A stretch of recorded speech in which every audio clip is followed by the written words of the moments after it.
यह वीडियो जरा गौर से सुनिएगा। तद्वाक्य शेषात् प्रादुर्भावे स्वपि सा जन्मा कर्म वेदश्च जन्म शब्दात् तच्च दिव्यं स्वशक्ति मात्रोद्भवात् मुख्यं तस्या हि कारुण्यं प्राणित्वान्ना विभूतिषु।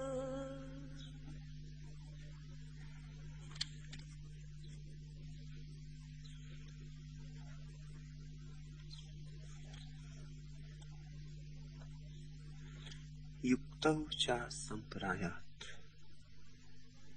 प्रकृति और पुरुष दो नहीं है, आत्मा और परमात्मा दो नहीं है, दृश्य और दृश्य दो नहीं। भक्ति की यह आधारशिला है कि एक होने का उपाय है। एक होने का उपाय तभी हो सकता है जब वस्तुतः हम एक हों ही, यथार्थ से अन्यथा नहीं हो सकता। भक्त भगवान से मिल सकता है तभी जब मिला ही हुआ हो, जब पूर्व से ही मिला हो, जब प्रथम से ही विरह न हुआ हो, बिछड़न न हुई हो। यह थोड़ी जटिल बात है, इसे ख्याल में लेना। आम का बीज बोते हैं, आम पैदा होता है। आम इसलिए पैदा होता है कि आम छिपा था, आम था ही नहीं। तो कंकड़ बोते तो आम पैदा हो जाता। जो छिपा है वह प्रकट होता है। इस जगत में वही मिलता है जो मिला ही हुआ है। भेद इतना ही पड़ता है कि छिपा था अब प्रकट हुआ। तुम भगवान हो, लेकिन अभी बीज की नाई। जब वृक्ष की नाई होगे तब जानोगे, तब पहचानोगे। सांडिल्य कहते हैं दोनों प्रथम से ही एक है। युक्तौ च संपरायात्, कभी अलग हुए नहीं। अलग होना भ्रांति है, अलग होना हमारे मन का भ्रम है। और ये भ्रम हमने इसलिए पैदा किया है कि इसी अलग होने के भ्रम के आधार पर अहंकार पाला पोसा जा सकता है। यदि तुम परमात्मा हो तो तुम रहे ही नहीं, परमात्मा रहा। बूंद डरती है सागर होने से। बूंद सागर हो जाएगी तो बूंद नहीं रह जाएगी, सागर ही रहेगा। विराट के साथ मिलने में भय लगता है। आकाश के साथ जुड़ना दुस्साहस की बात है। इसलिए भक्त को दुस्साहसी होना ही होगा। बूंद अपने को खोने चली, छोटी सी बूंद इतने विराट सागर में, फिर न पता लगेगा न और छोर मिलेगा, फिर अपने से शायद कभी मिलना भी ना हो। इतनी खोने की जिसकी हिम्मत है वही भक्त हो सकता है, और जो भक्त हो सकता है वही भगवान हो सकता है। भक्त होने का अर्थ है बीज ने अपने को तोड़ने का निर्णय लिया। तुम जमीन में बीज को बोते हो, जब तक बीज टूटे नहीं वृक्ष नहीं होता। जब तक बीज मिटे नहीं तब तक अंकुरण नहीं होता। बीज की मृत्यु ही वृक्ष का जन्म है। तुम्हारी मृत्यु ही भगवान का आविर्भाव है। भक्त जहां मरता है वहीं भगवत्ता उपलब्ध होती है। इसलिए तो लोगों ने झूठी भक्ति की व्यवस्थाएं खोज रखी ताकि अपने को मिटने से बचा सके।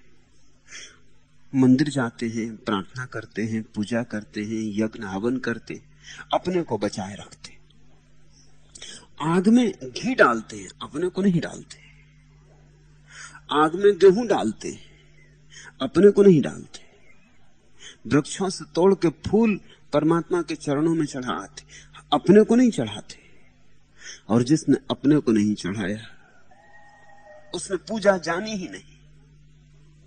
वह बीज टूटा ही नहीं, अंकुरण से उसकी कोई मुलाकात ही ना हुई। बिना मिटे इस जगत में होने का कोई उपाय नहीं। छोटे तल पर मिटो तो बड़े तल पर प्रकट होते हो। जितने ज्यादा मिटो उतने प्रकट होते हो। जब परिपूर्ण रूप से मिटते हो तब भगवत्ता उपलब्ध होती है, क्योंकि भगवत्ता पूर्णता है, उसके पार फिर कुछ और नहीं। लेकिन यह हो सकता है इसीलिए क्योंकि यह हुआ ही हुआ है। इस उद्घोषणा को जगह दो अपने हृदय में। तुम भगवान हो सकते हो क्योंकि तुम भगवान हो। भगवान ने तुम्हें एक क्षण को नहीं छोड़ा। तुम भला पीठ करके खड़े हो गए हो, तुमने भला आंखें बंद कर ली हैं, सूरज निकला है और चारों तरफ जगत रोशन। तुम अंधेरे में खड़े हो, यह तुम्हारा निर्णय।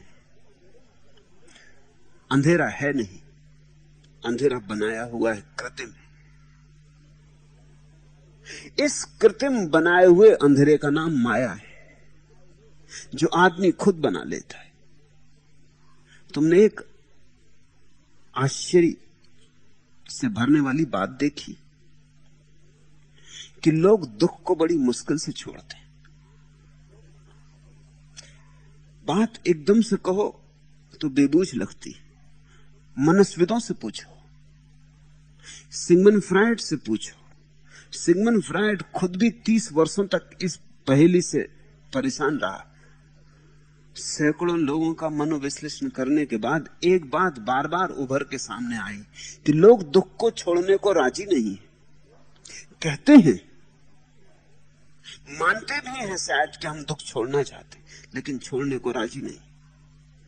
फ्रायड बड़ा किम कर्तव्य विमूढ़ था, क्योंकि हम तो सदा से यही सुनते रहे कि आदमी सुख चाहता है। यह बात तो इतनी प्रचारित की गई है कि हमने मान लिया है कि आदमी सुखवादी है, सभी सुख चाहते। लेकिन जरा आदमी को गौर से देखो, आदमी दुख को पकड़ता है, दुख को छोड़ता नहीं। आदमी दुखवादी है। 30 साल के मनोविश्लेषण का परिणाम था कि फ्रायड ने एक नए सत्य का आविर्भाव किया, जो कि फ्रायड के पहले किसी दूसरे मनुष्य ने इस तरह से स्पष्ट रूप से घोषित नहीं किया था। उसने स्वदुखवाद की धारणा को पकड़ा, मैसोचिज्म। आदमी अपने को सताता है। जिसको तुम तपस्या कहते हो वो अक्सर मैसोचिज्म होता है। गर्मी है, धूप पड़ रही आग जैसी, और कोई धोनी रमाए बैठा है। तुम कहते हो महात्यागी। जो जानते हो उनसे पूछो, ये महात्यागी नहीं है, ये महादुखवादी है।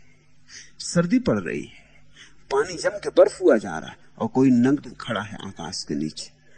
तुम कहते हो तपस्वी। ये तपस्वी नहीं है, ये रुग्णचित्त है। ये दुख को पकड़ रहा है, ये अपनी छाती में घाव कर रहा है। ये सुख से नहीं जीना चाहता है, इसने दुख के उपाय कर रखे। तुम अपने ही भीतर देखोगे तो तुम हैरान होगे। तुम जानते हो भली भांति कि दुख के उपाय हैं। जैसे क्रोध सिवाय दुख के और कुछ भी नहीं लाता, लेकिन तुम छोड़ते क्यों नहीं? अहंकार सिवाय दुख के और कुछ भी नहीं लाता, फिर तुम छोड़ते क्यों नहीं? तो तुम्हारी जो सदियों से दोहराई गई बकवास है कि आदमी सुखवादी है, उस पर शक पैदा होता है। तुम जानते हो कि इस जगत में जो जितनी वासना से चलता है उतनी ही विषाद से भरता है। तुम भी वासना के रास्ते पर चले हो और कांटों के सिवा कभी कुछ मिला नहीं। फूल खिले कब? हर बार हारे हो। जीत की आकांक्षा ने बहुत बुरी तरह हराया है, लेकिन जीत की आकांक्षा नहीं छोड़ते, उसे जोर से पकड़े हुआ। जरूर उसमें कुछ न्यस्त स्वार्थ है। क्या न्यस्त स्वार्थ है? एक ही न्यस्त स्वार्थ दिखाई पड़ता है कि जब तुम दुख में होते हो तब तुम होते हो, और जब तुम सुख में होते हो तब तुम नहीं होते। और यही भय है। सुख से लोग भयाक्रांत हैं, कोई सुखी नहीं होना चाहता, क्योंकि सुख के लिए एक कीमत चुकानी पड़ती है, वो है मैं का टूट जाना। दुख में मैं साबित रहता है, साबित ही नहीं रहता, बड़ा बलिष्ठ और स्वस्थ रहता है।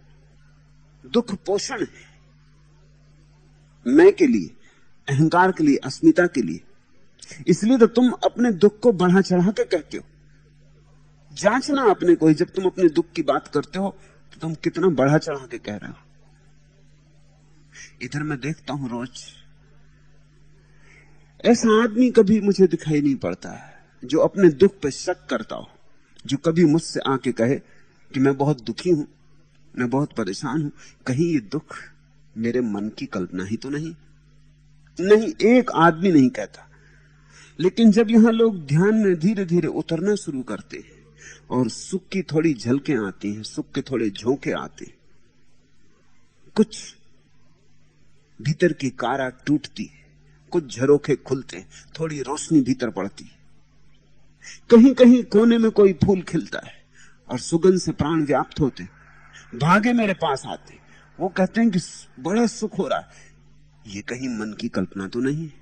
ये वही आदमी जो जन्मों से दुखी था, कभी शक ना उठाया दुख पर, सुख पर शक उठाता है। अगर तुम दुखी हो तो कोई तुमसे नहीं कहेगा कि कुछ गड़बड़ है। अगर तुम सुखी हो, लोग कहेंगे कि तुम आत्मसम्मोहित हो गए, ऑटो हिप्नोटाइज्ड हो गए। अगर तुम हंसो, नाचो सड़क पर, तो लोग कहेंगे पागल हो गए। अगर तुम मुर्दे की तरह चलो, लाश की तरह अपने को डो, लोग कहेंगे बिल्कुल स्वस्थ सामान्य आदमी। मुस्कुराहट स्वीकार नहीं, इसलिए तो लोग इतने उदास दिखाई पड़ते, इतने थके हारे दिखाई पड़ते, इतना बोझ ढोते दिखाई पड़ते। पहाड़ उनकी छाती पर रखे, उनके सिर पर इतना सदियों का बोझ है कि चल भी नहीं सकते, लेकिन घसीट रहे। बोझ को उतार के भी नहीं रखते, क्योंकि बोझ को उतार कर रखो तो तुम्हें खुद भी शक होता है कि मैं बचा, क्योंकि तुम्हारा बोझ ही तुम हो। और तुम बोझ को उतारो तो दूसरों को शक पैदा होता, दूसरे कहते हैं क्या हुआ तुम्हें, आज बड़े हंस रहे हो, कुछ भांग गांजा तो नहीं पीने लगे, आज बड़े प्रसन्न मालूम पड़ते हो, किसी धोखे में तो नहीं आ गए। और ये नहीं कि दूसरों को शक होता, तुम्हें भी भीतर शक होता है कि आज मेरे भीतर ताजगी ताजगी, बात क्या है, कुछ गड़बड़ हुई जाती, जैसा होना चाहिए वैसा नहीं हो रहा है। एक दिन सुबह उठ के अगर तुम अचानक अपने को समाधिस्थ पाओ, विश्वास करोगे? यहां कभी कभी ऐसा हो जाता है, कभी कभी आकस्मिक समाधि की एक बाढ़ आ जाती है किसी को, रोआ रोआ कब जाता है भय से, क्योंकि उस समाधि की बाढ़ में अगर कोई चीज बह जाती तो वो तुम हो। तुम खड़े नहीं रह सकते उस सुख के अंधड़ में, उस आंधी में, तुम नहीं बचोगे, जड़मूल उखाड़ के ले जाएगी। इसलिए आदमी ने निर्णय कर लिया है कि दुख में रहूंगा, लेकिन कम से कम रहूंगा, मैं मिटना नहीं चाहता। अगर दुख की कीमत पर ही बच सकता हूं तो इसी कीमत पर सही, लेकिन मैं मिटना नहीं चाहता। और इसलिए तुम उन्हीं बातों को रोज रोज करते हो जिनसे दुख पैदा होता है। ये बात तुम्हें दिखाई पड़नी पर शुरू हो जाए तो शायद क्रांति घटे। सुख पर भरोसा करो, दुख पर संदेह करो। ये कैसी बुद्धिमत्ता है कि तुम सुख पर संदेह करते हो और दुख पर भरोसा करते हो। अब ये बड़े मजे की बात है। तुम महात्माओं के पास जाओ, तुम्हारे महात्मा तुमसे बहुत ज्यादा भिन्न नहीं, तुम्हारी ही आकांक्षाओं, तुम्हारी ही मूढ़ताओं, तुम्हारी ही धारणाओं के प्रतिफलन। तुम अपने महात्मा के पास जाओ, वे तुमसे कहेंगे संसार में दुख ही दुख है। अगर तुम उनसे कहो संसार में सुख है, वो कहते सुख सब भ्रम, और दुख दुख बिल्कुल सच। ये बड़े आश्चर्य की बात है कि महात्मा कहे चले जाते हैं कि संसार में सुख तो सब धोखा है, दुख बिल्कुल सच्चा है। दुख को इशारा कर करके बताते हैं, यहां दुख, यहां दुख, यहां दुख। तुम अपने शास्त्र पढ़ो, वे शास्त्र कहते हैं कि स्त्री में है क्या, कौन सा सुख, कौन सा सौंदर्य। अब जरा उनका तर्क समझना, स्त्री में कोई सौंदर्य नहीं है, ऐसा वे कहते, क्योंकि उसको उघाड़ कर देखो, उसको भीतर देखो, मलमूत्र भरा हुआ है। मलमूत्र सत्य है, सौंदर्य असत्य है। अगर सौंदर्य असत्य है तो उसी के साथ कुरूपता भी असत्य हो गई, क्योंकि कुरूपता फिर सत्य नहीं हो सकती। जब सौंदर्य ही नहीं है जगत में तो कुरूपता कैसे हो सकती। लेकिन कुरूपता तो बिल्कुल सच है, उसे तो खोद खोद के जाहिर करने में रस लेते, इस तरह के वर्णन करते हैं कि तुम्हें मतली आने लगे। मतली सच है, वो जो कह उठने लगे तुम्हारे भीतर वो सच है, लेकिन वो जो किन्हीं आंखों में तुम्हें सौंदर्य की झलक मिली वो झूठ है। जगत में मृत्यु सत्य है, जीवन झूठ है, स्वास्थ्य झूठ है, बीमारी सच है। तुम्हारा महात्मा रस लेता है दुखों की फेहरिस्त बनाने में, बड़ा कुशल है। जैसे तुम सुबह लॉन्ड्री की लिस्ट बनाते हो, वो रोज सुबह उठ के दुखों की लिस्ट बनाता है, वो फेहरिस्त को बड़ी करता चला जाता है। मामला क्या है, क्यों दुख में इतनी उत्सुकता है? तुम्हारा महात्मा भी दुख पे जीता है, तुम भी दुख पे जीते हो। तुम्हारा महात्मा तुमसे थोड़ा आगे चला गया, इसलिए तुम उसे महात्मा कहते हो। वो तुमसे ज्यादा दुखवादी, तुमसे ज्यादा मैसोचिस्ट है। फ्राइड को कोई महात्मा अध्ययन करने को नहीं मिला, मुझे महात्मा अध्ययन करने को मिले। फ्राइड ने तो केवल साधारण आदमियों के अध्ययन पे ये कहा कि आदमी दुखवादी। मैं सैकड़ों महात्माओं को देख के तुमसे ये कहता हूं कि आदमी तो कुछ भी नहीं, अगर असली दुखवादी देखना है तो महात्मा। तुम उनकी पूजा भी इसलिए करते हो क्योंकि तुम्हारा तर्क और उनका तर्क मेल खाता, तुम्हारे गणित समान है। तुम जरा छोटा मोटा धंधा कर रहे हो, वो बड़े व्यापारी हैं। तुम फुटकर काम करते हो, वो थोक करते हैं। तुम्हारी छोटी परचूरन की दुकान है, उनका बड़ा विस्तार है, बड़ी फैक्ट्री है। तुम छोटे दुख पैदा करते हो, वो बड़े दुख पैदा करते हैं। मात्रा का भेद है, गुण का भेद नहीं है। इस जगत में अगर तुम दुख ही तलाश करने निकलोगे तो निश्चित दुख पाओगे। जो आदमी कांटे ही खोजने निकला है वो कांटे ही खोज ही लेगा। जगत में कांटे नहीं है ऐसा मैं नहीं कह रहा, कांटे हैं मगर फूल भी हैं। तुम पर चुनाव है। जो कांटे ही कांटे चुनेगा धीरे धीरे उसे फूल दिखाई पड़ने बंद हो जाते, हो ही जाएंगे। उसकी आंखें कांटों के साथ संगति बिठा लेती।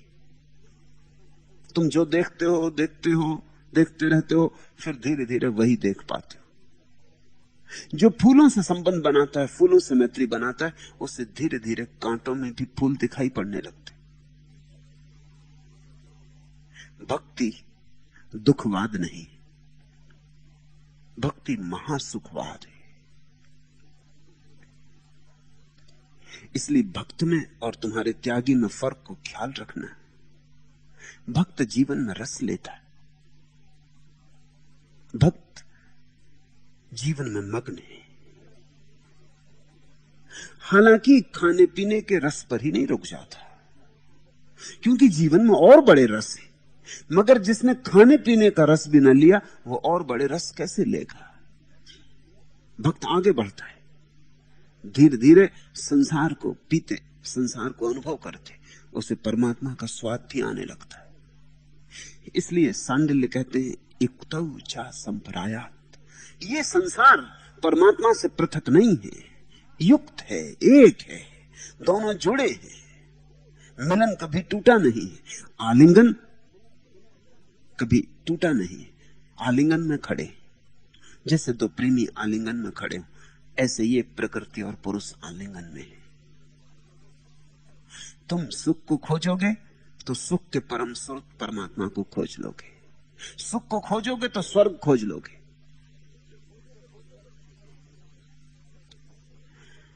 मगर मजा है कि तुम सुख के नाम पर भी दुख खोजते हो, कहते हो सुख खोज रहे हैं। एक आदमी कहता है मैं सुखी तो खोज रहा हूं, इसलिए तो धन इकट्ठा कर रहा हूं। धन इकट्ठा करने से क्या सुख का संबंध हो सकता है? मैं ये नहीं कह रहा हूं कि धनी आदमी को अनिवार्य रूप से दुखी होना चाहिए, हालांकि धनी आदमी अनिवार्य रूप से दुखी होता है। तुम जितना दुखी धनी को पाओगे उतना गरीब को नहीं पाओगे। आज अमेरिका की मुसीबत क्या है?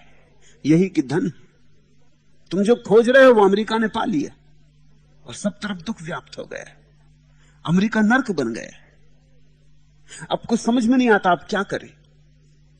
मैं तुमसे यह कहना चाहता हूं कि जो लोग धन खोज रहे थे अमेरिका में, सुख खोज रहे थे, सोचते थे, लेकिन मिला तो दुख।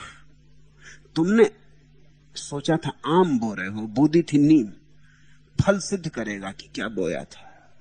तुम जरा अमीर आदमियों को देखो, तुम उनकी आंखों में जीवन का आह्लाद पाते हो और उनके हृदय में प्रेम का गीत उठता है और उनके पैरों में कोई नृत्य है, अनुग्रह है, परमात्मा के प्रति कोई धन्यवाद है? नहीं, विषाद है, शिकायत है। बिल्कुल हारे थके खड़े।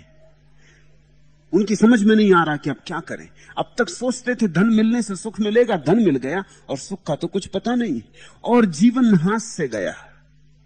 अब धन का ढेर लगा है और जीवन हाथ से खो गया। वह जीवन जो दोबारा वापस नहीं मिल सकता, वह समय जिसे लौटाने का कोई उपाय नहीं। ये ठीकरे का ढेर लग गया है। किस कीमत पर? सिकंदर एक फकीर से मिला और उसने फकीर से पूछा कि मैं संसार को जीतने निकला, मुझे आशीर्वाद दो। उस फकीर ने कहा, आशीर्वाद दूंगा, उसके पहले एक प्रश्न।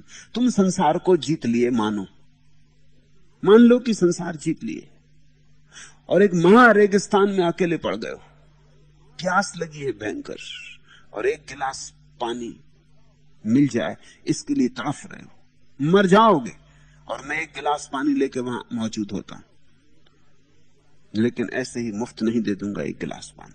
तुम कितना मूल्य चुकाने को राजी होगे? सिकंदर ने कहा, जो मांगोगे। फकीर ने कहा, आधा राज्य।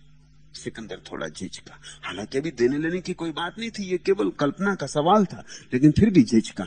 आधा राज्य एक गिलास पानी के लिए? लेकिन फिर पूरी परिस्थिति सोची, भयंकर रेगिस्तान, भरी दोपहरी, आग बरसती, कहीं कोई रास्ते का पता नहीं, दूर दूर तक गांव की कोई खबर नहीं, कब पहुंच पाऊंगा इस रेगिस्तान के बाहर, कोई संभावना नहीं, प्यास से मरा जा रहा है। तो अब आधा राज्य भी अगर देना पड़े एक गिलास पानी के लिए। सिकंदर ने थोड़े संकोच से कहा कि ठीक, अगर ऐसी परिस्थिति होगी और मृत्यु सामने खड़ी होगी तो फिर आज आधा राज्य भी दूंगा। फकीर ने कहा, मैं भी कुछ इतने जल्दी पानी बेच नहीं दूंगा, पूरा राज्य चाहिए। सिकंदर ने कहा, बात क्या करते हो, कुछ सीमा होती किसी बात के मूल्य की, एक गिलास पानी।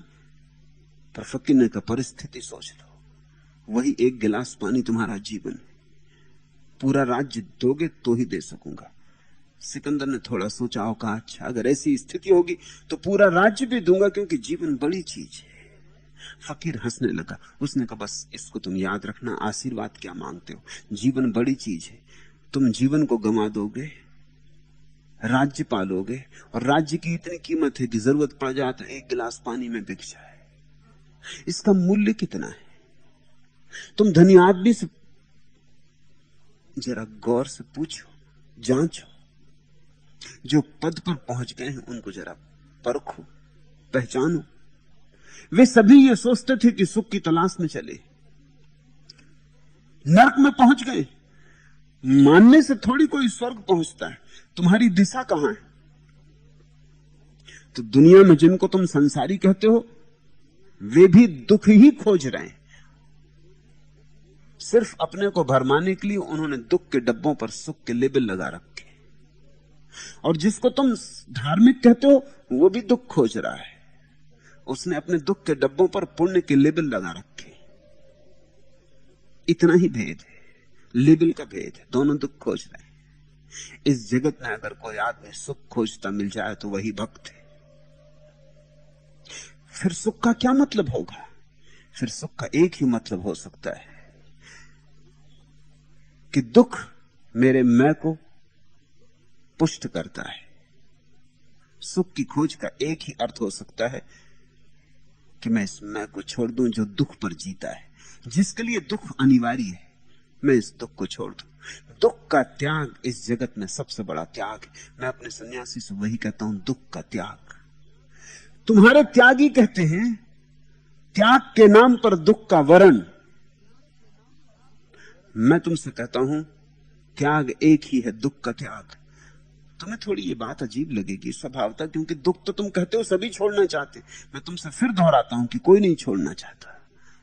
दुख को लोग पकड़ते, जहां से दुख आता है उसी दिशा में दौड़ने लगते। तुमने कभी देखा कोई पक्षी कमरे में आ जाता है और फिर बंद खिड़की के कांच से सिर टकराने लगता है? तुम्हें भी कभी लगा होगा कि पक्षी भी कैसे मूड होते। जिस दरवाजे से आया है वो अब भी खुला है। इस बंद खिड़की के कांच से सिर टकराने की जरूरत क्या है? इस पक्षी को इतना होश नहीं है कि जहां से आया हूं वहीं से वापस चला जाऊं। लेकिन पक्षी सिर टकराता है, कभी तो लहूलुहान कर लेता है अपने को, पंख टूट जाते हैं। लेकिन जो खुला दरवाजा है उस तरफ नहीं जाता, बंद दरवाजे की तरफ दौड़ता है। सुख का दरवाजा खुला दरवाजा है। परमात्मा ने दरवाजा बंद नहीं किया, उसका मंदिर का दरवाजा खुला है। शायद इसलिए तुम उस तरफ नहीं जाते। खुले दरवाजे में क्या रस? आदमी बंद दरवाजों में उत्सुक होता है। आदमी के इस मनोविज्ञान को समझना। अगर किसी चीज को आकर्षक बनाना हो उसे छिपाओ। इसलिए एक बुर्के में जाती मुसलमान औरत जितनी खूबसूरत होती उतनी खूबसूरत दूसरी औरत नहीं होती। बुर्का राह चलता हर आदमी रुक कर देखना चाहता है कि बुर्के में क्या है। बर्ट्रैंड रसल ने लिखा है कि जब वो बच्चा था, विक्टोरिया का जमाना था, तब स्त्री के पैर का अंगूठा भी दिख जाता था तो लोग कामोत्तेजित हो जाते थे। घांगरे पहने जाते थे जो कि जमीन को छुए, जिससे पैर भी स्त्री का अंगूठा भी दिखाई ना पड़े। 100 साल में दुनिया बदल गई। पश्चिम में तो निश्चित बदल गई। इससे नग्न समुद्र तटों पर लेटी, कोई काम उत्तेजित नहीं हो रहा है। छिपाओ, आकर्षण पैदा होता है। निषेध करो, निमंत्रण मिलता लोगों को। किसी दरवाजे पर तख्ती टांग दो कि यहां झांकना मना है, बस फिर वहां से बिना झांके कोई निकल ही ना सकेगा।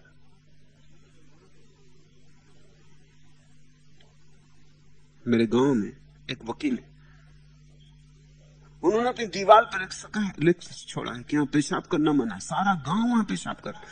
वो मुझसे बोले कि बात क्या है। मैंने कहा तुम दीवार से ये अक्षर हटा दो, इनको पढ़ के जिसको नहीं पेशाब लगी है उसको भी लगाती। जो आदमी अपने काम से चला जा रहा था, जिसे भी ख्याल भी नहीं था, जब वो एकदम से देखता बड़े बड़े अक्षर यहां पेशाब करना मना, उसे तत्क्षण ख्याल आता है कि अरे चलो। और उसे यह भी ख्याल आता है कि दीवार योग्य होगी तभी तो लिखा गया, नहीं तो कोई हर कहीं थोड़ी लिखता है। जैसे ही तुम निषेध करते हो वैसे ही कुछ आकर्षण पैदा होता है। फिर तुम बात को समझना, जहां निषेध है वहां अहंकार को रस होता है, क्योंकि अहंकार को चुनौती मिलती है। अहंकार बड़े काम करना चाहता है। जो काम सरल है अहंकार करना ही नहीं चाहता, अहंकार कठिन काम करना चाहता है, क्योंकि कठिन से ही सिद्ध होगा कि मैं कुछ हूं। सरल से कैसे सिद्ध होगा? जैसे तुम कहो कि मैं सांस लेता हूं, इससे क्या फायदा? लोग कहेंगे सांस तो सभी लेते, पशु पक्षी भी लेते हैं, जानवर भी लेते हैं, वृक्ष भी लेते हैं। तुम सांस लेते हो, इसमें कौन सी खूबी? इसमें क्यों अकड़े जा रहे हो? राष्ट्रपति होकर दिखाओ। तुम कहते हो रात में सो जाता हूं, लोग कहेंगे तुम भी खूब हो, इसमें खूबी की बात क्या है? सो गए तो ठीक, सभी सो जाते, कुत्ते बिल्ली भी सो जाते। धनपति होकर दिखाओ, जो कठिन हो वो करके दिखाओ। सरल से क्या लेना देना है? तुमने सुना ना, ज़ैन फकीर रिंझाई का वचन। किसी ने पूछा कि तुम करते क्या, तुम्हारी साधना क्या? उसने कहा जब भूख लगती तब खाना, जब नींद आए तब सो जाना। पर उस आदमी ने कहा इसमें खूबी की बात क्या है? रिंझाई ने कहा यही तो खूबी की बात है कि हम सरल से जीते। दरवाजा खुला है, लेकिन पक्षी भी दरवाजे से नहीं जाता, बंद खिड़की पर सिर मारता है। बंद खिड़की को तोड़ने में चुनौती है, एक मजा है, सिद्ध करने का एक मौका है कि मैं कुछ हूं। जहां जहां कठिनाई है वहां वहां तुम्हें रस है, लेकिन जहां जहां कठिनाई है वहीं वहीं दुख है। पंखे टूट जाएंगे, पक्षी लहूलुहान हो जाएगा, और अगर किसी तरह कांच को तोड़ने में भी सफल हो जाए तो और भी महंगा पड़ जाएगा सौदा, तब कांच भी छिद जाएगा। दरवाजा प्रतिपल खुला है, दरवाजा खुला ही था, नहीं तो पक्षी भीतर ही कैसे आता? तुम इस संसार में जिस दरवाजे से आए हो वह दरवाजा अभी भी खुला है, उसी दरवाजे से बाहर हुआ जा सकता है, लेकिन तुम उससे बाहर नहीं होना चाहते। तुम कुछ सिद्ध करके जाना चाहते हो, तुम नाम छोड़ जाना चाहते हो, तुम यश, प्रतिष्ठा, अस्मिता के लिए दीवाने हो रहे हो, और इन सब से दुख आता है। परमात्मा सरलतम है, इसलिए लोग चूकते हैं। मैं दोहराऊं, क्योंकि परमात्मा ने तुम्हें चारों तरफ से घेरा हुआ है, और परमात्मा इतना मुफ्त मिला हुआ है, इसलिए कोई उसमें उत्सुक नहीं है। मुझसे कभी कभी कोई आके पूछता है कि परमात्मा मिलता क्यों नहीं? मैं उसको कहता हूं क्योंकि वो मिला हुआ है, इसलिए तुम खोजते नहीं। तुम अपने जीवन को परखोगे तो ये बात समझ में आ जाएगी, जो चीज मिल जाती उसी में रस खो जाता है। पति को पत्नी में रस नहीं रह जाता, पत्नी को पति में रस नहीं रह जाता, दूसरे की पत्नी में, दूसरे के पति में रस होता है। तुम्हें अपनी कार में रस नहीं होता, पड़ोसी की कार में रस होता है। तुम्हें अपने मकान में रस नहीं होता, पड़ोसी के मकान में रस होता है। कहते हैं ना कि पड़ोसी का लान ज्यादा हरा मालूम होता है, दूर के ढोल सुहावने होते हैं। क्यों तुम्हें अपने में रस नहीं? क्योंकि जो अपना ही है वो तो है ही। अब अहंकार को सिद्ध करने का वहां कोई उपाय नहीं, बात खत्म हो गई। सुंदरतम स्त्री भी साधारण हो जाती मिलते ही, और कुरूप स्त्री भी असाधारण होती अगर ना मिले। जितनी कीमत तुम्हें चुकानी पड़े उसे पाने को, उतनी ही असाधारण मालूम होती। जितना मुश्किल हो पाना, जितना एवरेस्ट की चढ़ाई करनी पड़े, उतने ही तुम उद्विग्न हो जाते हो, उतना ही ज्वरग्रस्त हो जाते हो, उतनी ही वासना प्रबल वेग की तरह उठती है। जो सुगम है, सरल है, उसमें रस नहीं, और परमात्मा सुगमतम है। युक्तो चाह संपरायत, तुम कभी उससे अलग नहीं हुए हो। प्रकृति और पुरुष एक, द्वैत भ्रांति है, द्वैत मन के कारण है, अहंकार के कारण है। अद्वैत सत्य है, और मन के हटते ही अद्वैत साफ हो जाता है। मन यानी अस्मिता, अहंकार, मैं का भाव। यह अद्वैत अनुभव भक्ति है। न भक्त बचता वहां, न भगवान बचता वहां, बचती है भगवत्ता, बचती है एक ऊर्जा जिसका नाम भक्ति, बचती है एक सुवास जिसका नाम प्रीति। और इसकी प्रतीति भक्त में अनेक ढंगों से होती। उन अनेक लक्षणों की बात पिछले सूत्रों में सांडिल्य ने कही, उसके आगे की ही अब सूत्र है। तत्वाक्य से साथ प्रादुर्भावेषु अपिसा। सांडिल्य कहते हैं जो मैंने कहा यही बात और जानने वालों ने और जीने वालों ने भी कही है। तत्वाक्य से साथ प्रादुर्भावेषु अपिसा। यह वाक्य, यह वचन, यह सूत्र अनंत काल से लेकर अवतार आदियों ने भी बार बार कहा है। समझना, भक्त के अंतर में क्या हुआ यह तो भक्त ही जानता है। वह तो ऐसी अनुभूति है कि बाहर से कोई ना जान सकेगा, लेकिन फिर भी बाहर कुछ किरणें तो पड़ेंगी। जब घर में दिया जलेगा तो राह चलते लोगों को भी घर की खिड़की से रोशनी दिखाई पड़ेगी, रंध्रों से रोशनी दिखाई पड़ेगी, खपड़े के छेदों से रोशनी दिखाई पड़ेगी। जब किसी के घर में धूप जलेगी तो पड़ोसियों के नासापुटों तक भी गंध की कुछ खबरें हवा उड़ा के ले जाएगी। जब किसी के जीवन में भगवत्ता का अवतरण होता है तो उसके आसपास भी गंध उड़ती, रोशनी फैलती, उसके आसपास की हवा में एक शीतलता, उसके आसपास सुख की भनक, उसके पास एक शांति का वातावरण। उसी वातावरण को पीने तो सत्संग के लिए लोग जाते हैं, उसी हवा को अपनी छाती में भर लेने के लिए सत्संग के लिए लोग जाते हैं।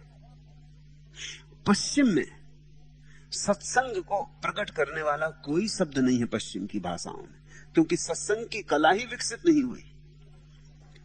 पूरब ने कुछ अनूठी बातें दुनिया को दी हैं, उनमें एक सत्संग भी है। सत्संग बड़ी अनूठी प्रक्रिया है। यह इस बात की प्रक्रिया है कि जिसको मिला है उसके पास बैठेंगे, कुछ कहेगा तो सुन लेंगे, नहीं कहेगा तो भी गुनेंगे, उसके पास बैठेंगे, उसकी हवा में सांस लेंगे, कुछ न होगा उसका चरण ही छू लेंगे, उसके सामने सिर झुकाएंगे, झोली फैलाएंगे, उससे आशीष मांगेंगे। चुप सन्नाटे में उसके पास बैठेंगे। उसके भीतर कोई झरना बह रहा है, शायद कुछ बूंदें हमें भी उपलब्ध हो जाएं। उसके भीतर परमात्मा का फूल खिला है, शायद हमारे कानों में भी, बहरे कानों में थोड़ी भनक पड़ जाए, हमारी अंधी आंखों में शायद एक आध किरण प्रवेश कर जाए, और एक किरण काफी है, फिर सूरज की खोज शुरू हो जाती। शायद उसके पास बैठे बैठे परमात्मा की प्राप्ति तो ना हो, लेकिन परमात्मा की प्यास जग जाए, वह भी क्या कम है। तो जिन्होंने जाना है, जिन्होंने जिया है, उन्होंने कुछ लक्षण कहे जो भक्त में प्रकट होंगे। महाभारत ने कहा है, न क्रोधो न चा मात्सर्यम न लोभो न शुभा मति भवंती कृत पुण्यानाम भक्तानाम पुरुषोत्तमे। वहां क्रोध नहीं होगा, वहां क्रोध की जगह करुणा होगी। वहां लोभ नहीं होगा, वहां लोभ की जगह दान होगा। भेद समझना, जिसको परमात्मा मिला है उसे अब तुम कुछ दे भी तो नहीं सकते। अब उसके पास लेने का कोई स्थान भी नहीं बचा, सारी जगह परमात्मा घेर लेता है। अब तो तुम उससे कुछ ले सकते हो, उसे दे नहीं सकते। उसके सामने झोली फैला सकते हो। एक धनपति ने एक जैन फकीर के पास जाकर 1000 स्वर्ण मुद्राओं से भरी हुई थैली जोर से पटकी ताकि बैठे हुए सत्संगी भी आवाज सुन ले। सोने की आवाज कौन नहीं पहचानता, जिनके पास नहीं है वो भी पहचानते। चौंक गए सारे लोग, जो सो गए थे और झपकी खा रहे थे। अक्सर लोग धर्म सभा में वही करते। उन्होंने भी आंखें खोल दी, सोने की आवाज। लेकिन फकीर ने झोली को बगल में सरका दिया और कहा, कुछ कहना तो नहीं। वो आदमी तो जैसे 7 आसमानों से गिर गए। वो आया है 1000 स्वर्ण मुद्राएं, पुराने जमाने की कहानी, जब बड़ा मूल्य था स्वर्ण मुद्राओं का, जिंदगी भर की कमाई। और ये आदमी ऐसे सरका दिया और पूछता, कुछ कहना तो नहीं। इसने धन्यवाद भी नहीं दिया, इसके चेहरे पे कोई भाव भी नहीं आया। उस धनपति ने कहा, 1000 स्वर्ण मुद्राएं कम नहीं होती, जीवन भर की कमाई है। फकीर ने कहा, तो क्या तुम चाहते हो मैं धन्यवाद दूं? सकुच आया होगा वह धनपति। उसने कहा कि नहीं, धन्यवाद चाहे ना भी दें, मगर इतनी उपेक्षा भी ना दिखाएं। उस फकीर ने कहा, तुम जो देने आए हो, देने के भाव में ही भ्रांति हो गई है। मुझे मिल गया परम धन, अब उसके आगे और कोई धन नहीं। इसलिए जो यहां देने आता है वो गलत दृष्टि से आया। यहां आओ तो लेने आओ, यहां हो तो झोली फैला के आओ। धन्यवाद तुम मुझे दो कि मैंने तुम्हारा ये कचरा बगल में सरका के रख दिया कि ठीक है चलो ले आए, कोई बात नहीं, क्षमा करता हूं। धन्यवाद तुम मुझे दो, मैं तुम्हें धन्यवाद दूं। भक्त के जीवन में महाभारत कहती, क्रोध की जगह करुणा, लोभ की जगह दान। उसके पुण्य के फल पकेंगे, उसके पुण्य की बांस फैलेगी। उसके कुछ स्थूल लक्षण पकड़े जा सकते हैं। कृष्ण ने पूरी सूची दी है लक्षणों की। अभियम सत्व संशुद्धिर ज्ञान योग व्यवस्थिता, दानम दमश यज्ञश स्वाध्याय स्तप आर्जवम, अहिंसा सत्यम क्रोधस त्यागा शांतिर पैसुनम, दया भूतेश लोलुत्वम मार्दवम, ह्रीर चापलम, तेजा क्षमा धृति, शौच मद्रोहो नाति मानिता, भवंति संपद देवी मभिजातस्य भारत। हे भारत, अर्जुन को कृष्ण ने कहा, हे भारत, अभय, चित्त शुद्धि, योगानुराग, दान, संयम, यज्ञ, स्वाध्याय, तप, सरलता, अहिंसा, सत्य, अक्रोध, त्याग, शांति, अलोभ, अहंकार शून्यता, ह्री अर्थात असत कार्यों में सहज संकोच, अचंचलता, तेज, क्षमा, धृति अर्थात सुख दुख में अविचल भाव, अद्रोह, ये सब दिव्य पुरुष के लक्षण हैं।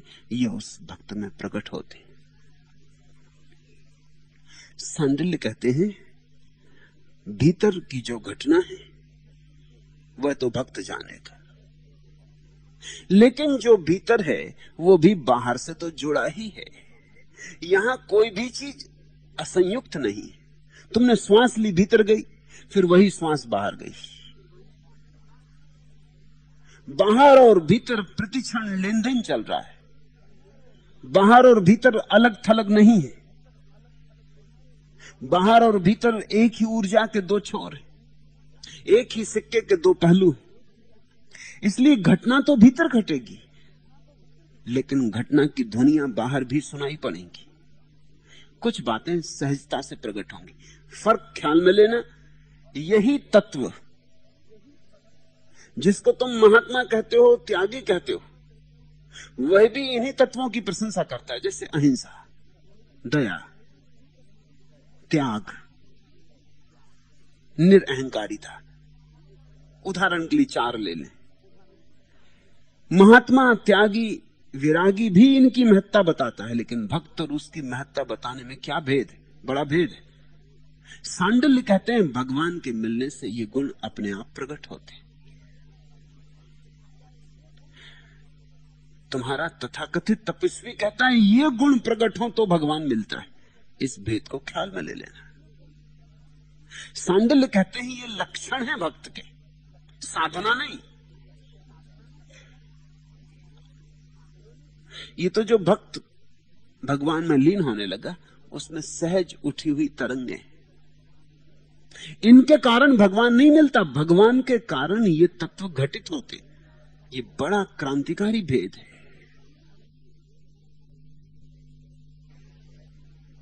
इसको ऐसा समझे, तुम्हारे घर में अंधेरा है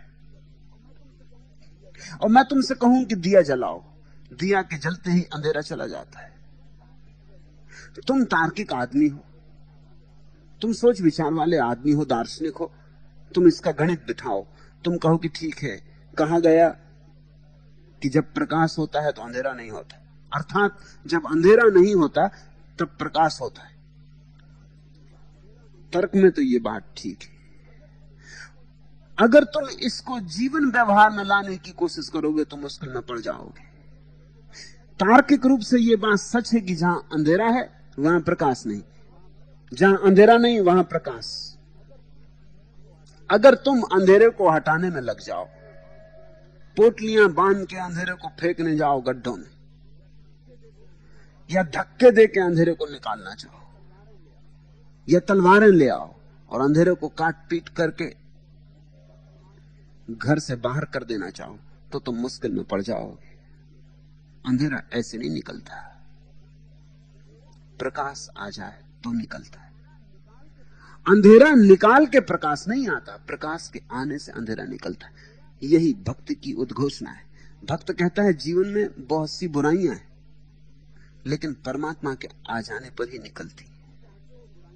तुम चाहते हो बुराइयां पहले निकाल दें, फिर परमात्मा आए, तो तुम अंधेरा निकालने में लगे हो। परमात्मा है रोशनी।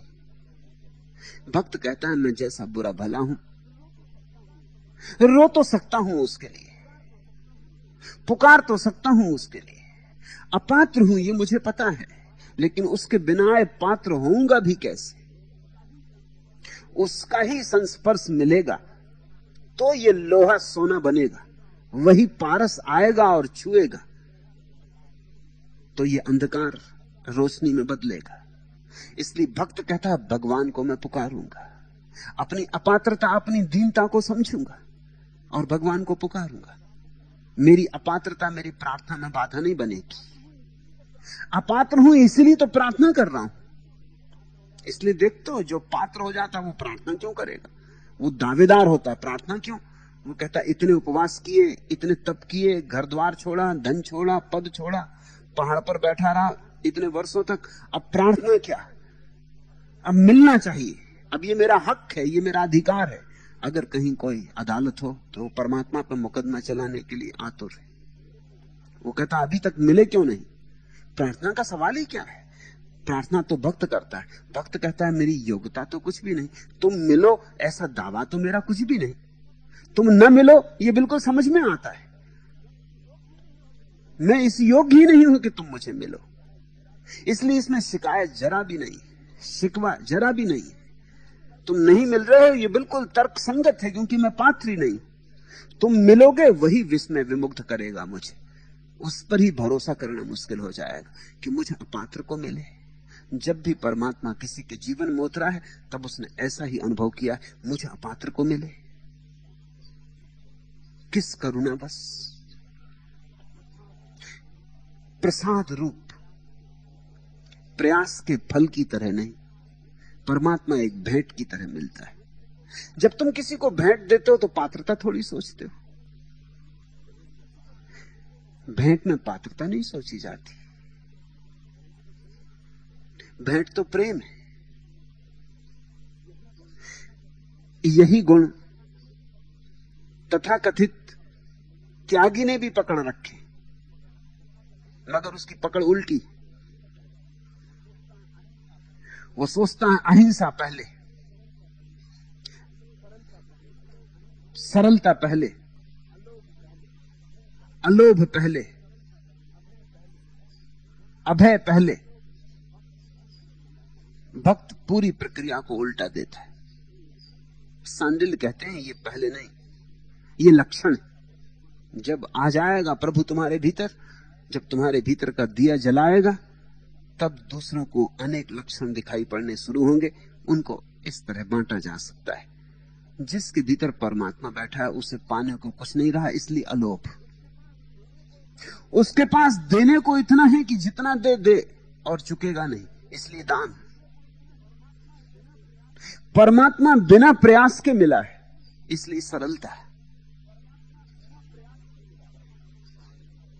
परमात्मा बाढ़ की तरह आया है और सब बहा के ले गया, सब कूड़ा करकट गया, इसलिए शांति। ये सब स्वाभाविक परिणतियां हैं। भक्ति का मार्ग सहज मार्ग है और इसी अर्थ में वैज्ञानिक भी है।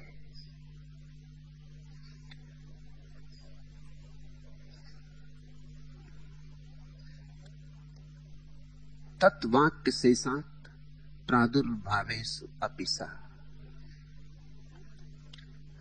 जन्म कर्म विदा चा अजन्म शब्दात्।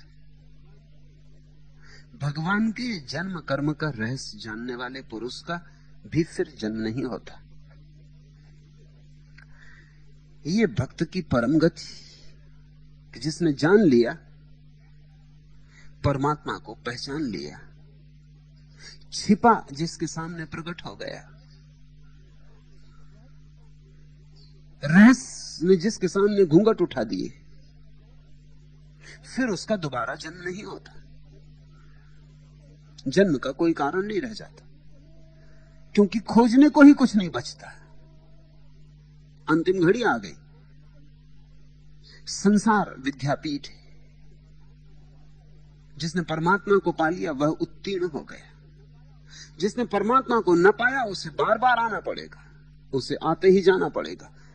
जब तक तुम उत्तीर्ण हो जाओ, वापस हर वर्ष लौट आना पड़ेगा विश्वविद्यालय। कोई बिना उत्तीर्ण हुए जगत से पार नहीं जा सकता। उत्तीर्ण होने का क्या लक्षण होगा? जिसने भगवान के जन्म कर्म का रहस्य जान लिया। क्या रहस्य भगवान के जन्म और कर्म का? दो रहस्य। एक कि भगवान अजन्मा है और तुम भी अजन्मा हो। भगवान अज है और तुम भी अज हो। प्रारंभ कभी हुआ ही नहीं। प्रारंभ में कोई प्रारंभ था ही नहीं, न कोई अंत है। अस्तित्व अनादि और अनंत है। सब सदा से है और सब सदा रहेगा। रूप बदलते, आकृतियां बदलती, मगर ऊर्जा वही है। तुम न मालूम कितनी देहों में पहले आए और न मालूम कितनी देहों में और आओगे, लेकिन जो आता रहा जाता रहा वह एक ही। तुम्हारा पक्षी न मालूम कितने कितने पिंजरों में बंद हुआ और न मालूम कितने आकाशों में उड़ा और न मालूम कितने रूप धरे, लेकिन जो अंतरतम था वह वही है।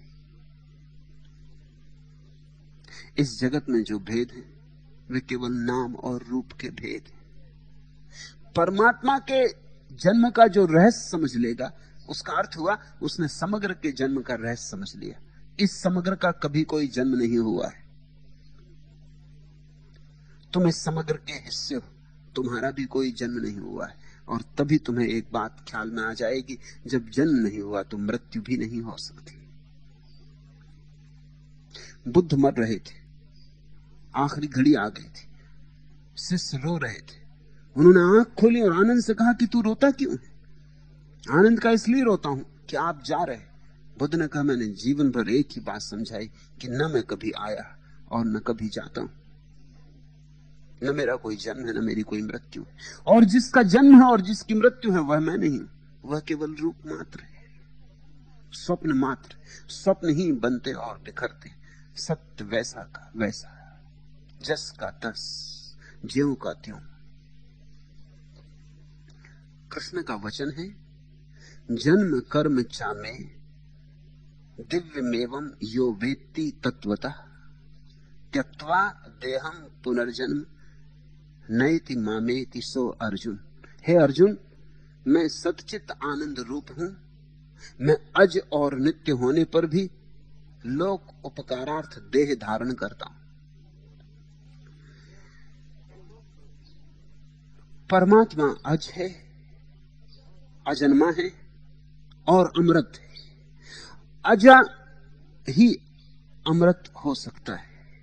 जो जन्मा है वो तो मरेगा, जो नहीं जन्मा है वही नहीं मरेगा। परमात्मा से अर्थ समझ लेना, समग्र का नाम है परमात्मा, कोई व्यक्ति का नाम नहीं है।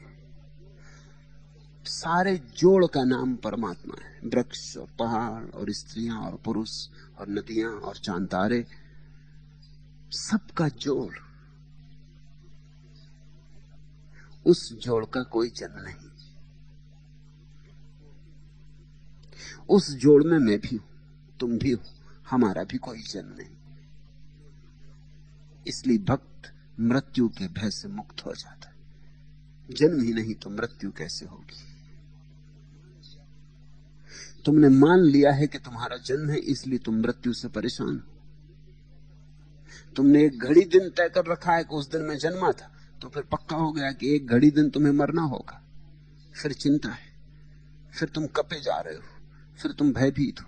उसी भय के कारण धन इकट्ठा करते हो, मकान बनाते हो, पत्नी बच्चे, किसी तरह से अपने को बचा ले, मिट ना जाऊं। जहां से जरा सा मिटने का डर आता है वहीं सुरक्षा का इंतजाम करते हो।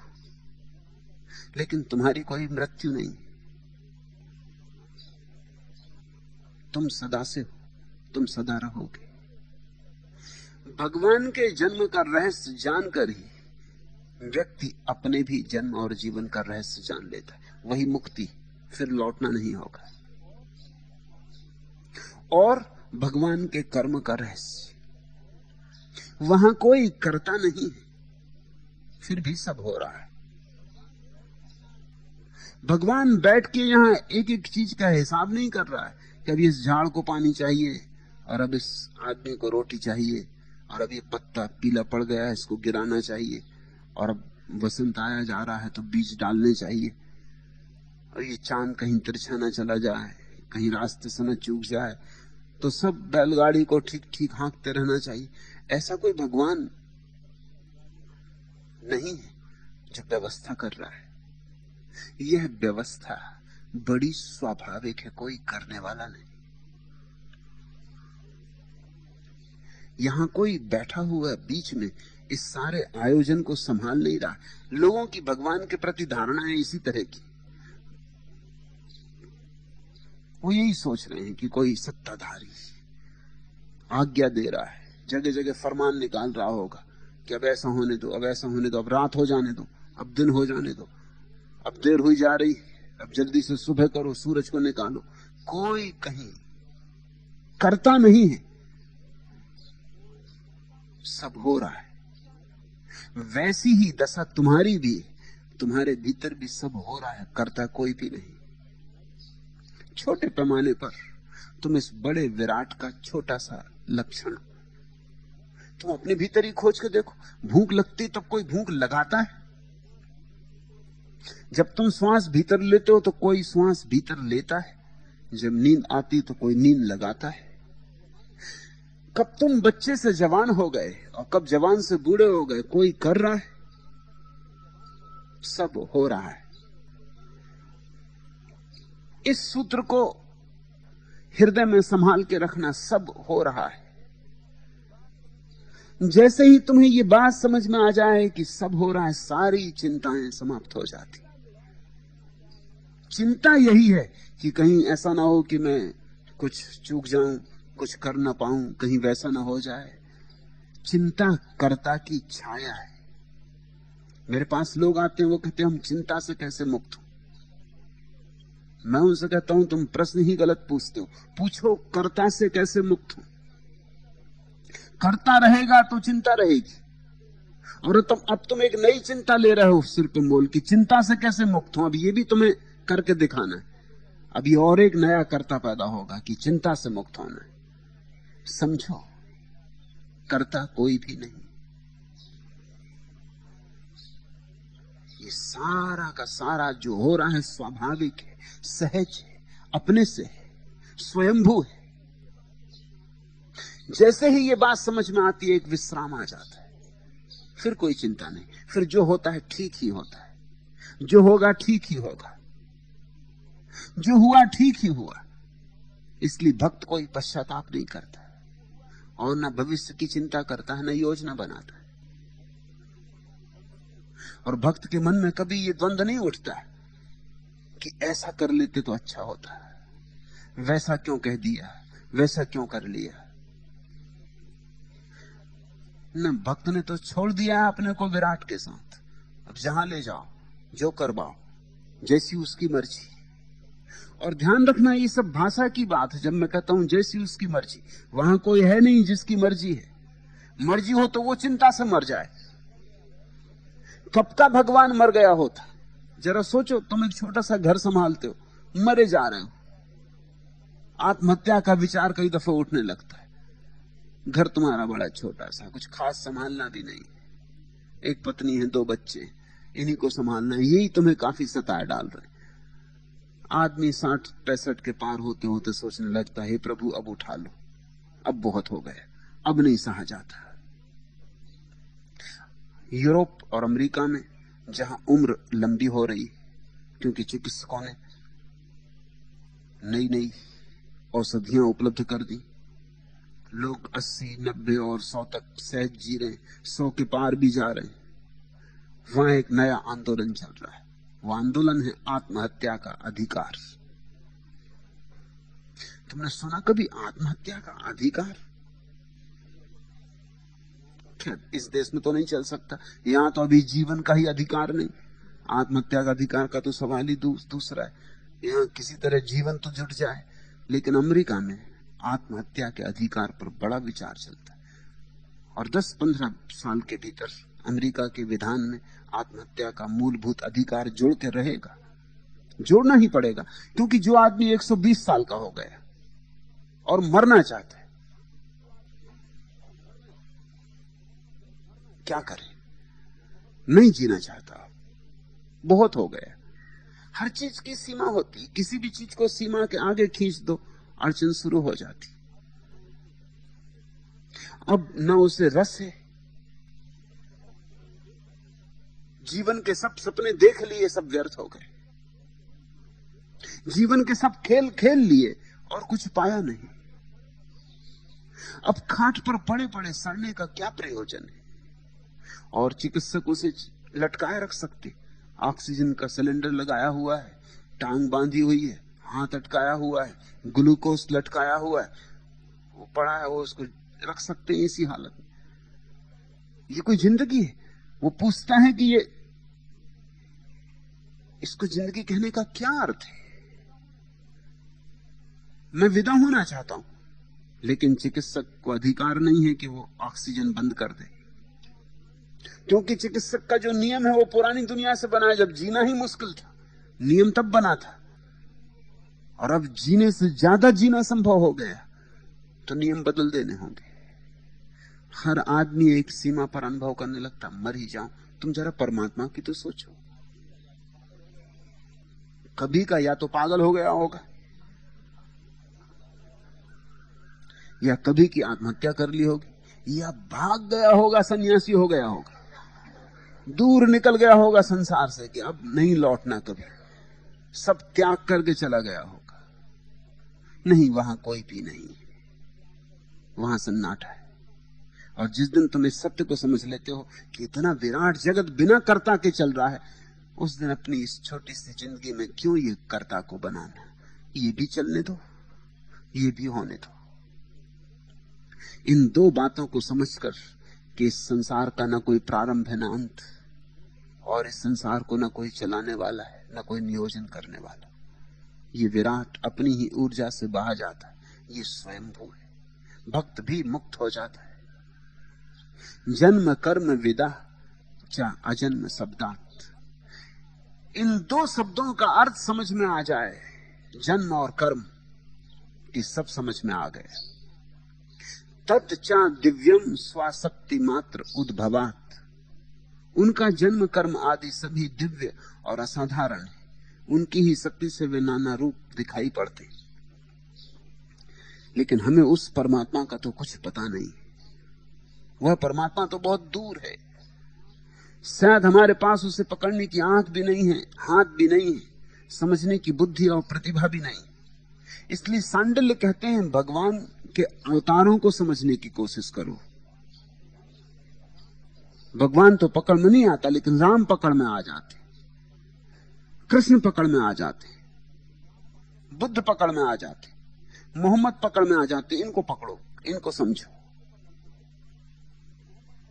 बुद्ध के होने का क्या प्रयोजन है?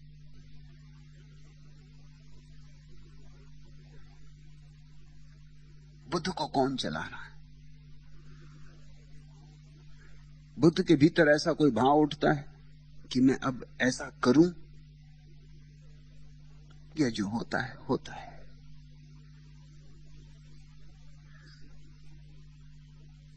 इसमें बीच बीच में बुद्ध कुछ बाधा डालते या निर्बाध इस जीवन की धारा को बहने देते? परमात्मा दूर है, उसका अवतार निकट है। जिन्होंने परमात्मा को जान लिया है उनका जीवन समझो, तो वहां भी तुम यही पाओगे कि समर्पण है, परम समर्पण है। जैसे वृक्ष में पत्ते लगते और वृक्ष में फूल आते, ऐसा कवि गीत को गाता है, बस ऐसे ही।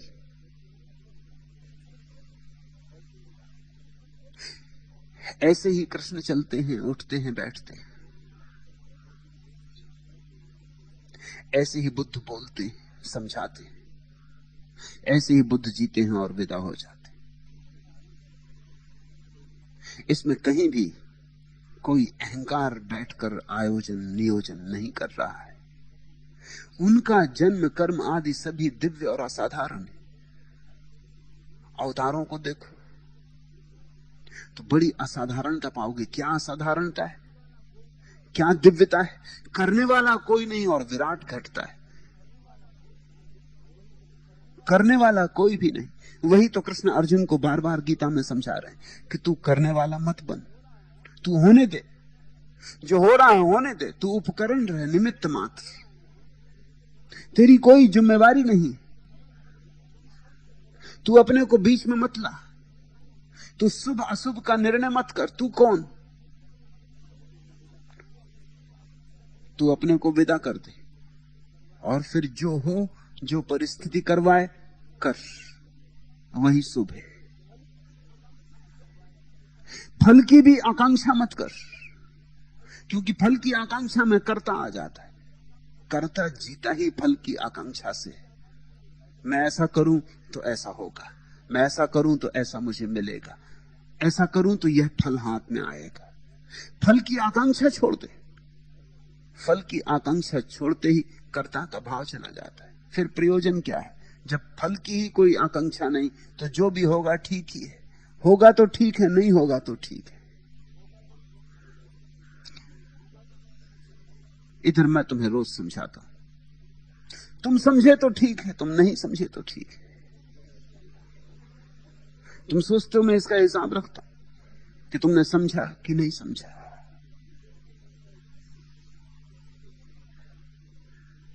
इससे कोई प्रयोजन नहीं। जैसे वृक्ष में फूल लग जाते, ऐसे ये शब्द मुझ में लग जाते।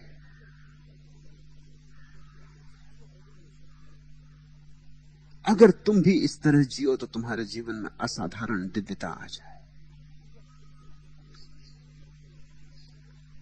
थोड़ा इस तत्व का रस लेना शुरू करो। उठो बैठो, मगर न कोई उठने वाला हो न कोई बैठने वाला हो। काम भी करो, दुकान पर भी जाओ, बाजार में भी, दफ्तर में भी, मगर न कोई करने वाला हो न कोई जाने वाला हो। घर की देखरेख भी करो, जो भी दायित्व है सिर पर पूरा भी करो, लेकिन कोई करने वाला ना हो। दुनिया में दो उपाय हैं बोझ से मुक्त होने की। एक तो यह है कि दायित्व छोड़ दो। भगोड़ा सन्यासी वही करता है, वो दायित्व ही छोड़ देता। वो कहता है कि न रहेगा बांस न बजेगी बांसुरी, बात खत्म। पत्नी बच्चों को छोड़ के भाग गए जंगल, वो दायित्व छोड़ देता है। ये कोई असली सन्यास ना हुआ। असली सन्यास है दायित्व तो होने दो, कर्ता छोड़ दो, तो भी बोझ चला जाता है। वही असली क्रांति। ये कोई असली क्रांति ना हुई। तुम अगर घर बच्चे छोड़ के भाग गए, ज्यादा देर ना लगेगी, पहाड़ की गुफा में भी बच्चे और पत्नी आ जाएंगे। किसी पहाड़ी स्त्री से लगाव बन जाए। तुम अपने से कहां जाओगे? शिष्य इकट्ठे हो जाएंगे, उन्हीं से तुम्हारा भाव हो जाएगा, वही जो तुम्हारा अपने बच्चों से था। उन्हीं से मोह लग जाएगा। कल तुम्हारा शिष्य मर जाएगा तो तुम उसी तरह रोगे जिस तरह तुम्हारे बेटे के मरने से रोते। तो फर्क क्या हुआ? मकान छोड़ के चले गए, गुफा में बैठ गए, कल गुफा भूकंप आ जाए और गुफा टूट जाए तो तुम उसी तरह दुखी होगे जैसे मकान के आग लग जाने से हो जाते। भेद क्या पड़ा? तुमने स्थिति बदल ली। मन स्थिति तो वही की वही है। सब छोड़ के चले गए, एक भिक्षा पात्र ले गए और रात किसी ने गुफा से चुरा लिए, तो तुम्हारे सुबह मन में वही होगा, वही भाव उठेंगे जो किसी ने तुम्हारी तिजोरी खोल के सारा धन निकाल लिया होता तब उठते। कुछ भेद नहीं पड़ेगा। असली सन्यास कर्ता का त्याग है, दायित्व का नहीं। वही गीता का अपूर्व संदेश है। गीता ने जगत को ठीक सन्यास की पहली परिभाषा दी। गलत सन्यास बहुत पुराना था। गीता ने एक अनूठे सन्यास की परिभाषा दी। गीता ने कहा रहो यहीं, जियो यहीं, और फिर भी भीतर से सब शून्य हो जाए। अर्जुन से वो कह रहे हैं तू लड़ और भीतर से शून्य भाव से लड़। तू परमात्मा के हाथ में अपने को सौंप दे, परमात्मा नहीं समग्र के हाथ में अपने को सौंप दे, फिर उससे जो करवाना हो करवा ले। जीत होगी कि हार, ये भी विचारणी नहीं है। तू है ही नहीं करने वाला, तो फिर फल विचारणी नहीं हो सकता। अगर परमात्मा का जन्म और कर्म बहुत दूर की बात मालूम पड़े, बहुत एब्स्ट्रैक्ट हवाई बात मालूम पड़े, तो इस पृथ्वी पर जो कभी कभी परमात्मा की थोड़ी सी झलक मिलती, उनमें पहचानने की कोशिश करना। उनमें भी तुम वही पाओगे, वही शून्य भाव, भीतर कोई भी नहीं, कर्म का विराट जाल और कर्ता का अभाव। मुखम तस्य ही कारुण्यम, उनकी करुणा ही उनके जन्म आदि का प्रधान कारण है। बुद्ध क्यों बोले? इसलिए नहीं कि बोलने से प्रसिद्ध होना है, इसलिए नहीं कि बोलने से शिष्यों की भीड़ इकट्ठी करनी, इसलिए नहीं कि बोलने से कुछ लाभ है। इसलिए बोले कि बोलने से किसी को शायद लाभ हो जाए। इसलिए बोले कि जो मुझे मिल गया है वो बटे, शायद किसी के भीतर पड़ा हुआ बीज मेरे शब्दों की चोट से उमगा है। शायद किसी के भीतर पड़ा हुआ तार जिसे कभी छेड़ा नहीं गया जग जाए। करुणा, जीवन के दो सूत्र हैं, एक वासना और एक करुणा। अज्ञानी वासना से जीता है, ज्ञानी करुणा से। और इस पृथ्वी और आसमान का फर्क हो जाता दोनों में। वासना का अर्थ होता है मैं ये कर रहा हूं ताकि मुझे वह मिले। करुणा का अर्थ होता है ये मैं कर रहा हूं ताकि यह मैं दे सकूं। करुणा यानी दान। वासना भिखारी बनाती, करुणा सम्राट। मुख्यम तस्य ही कारुण्यम, उनकी करुणा ही उनकी जीवन क्रियाकलाप का आधार है। प्राणित्वात् न विभूतिषु, विभूतियों के प्रति क्यों ही भक्ति पराभक्ति नहीं है? क्योंकि वे प्राणधारी जीव है। सांडिल कहते हैं, लेकिन एक बात ख्याल रखना,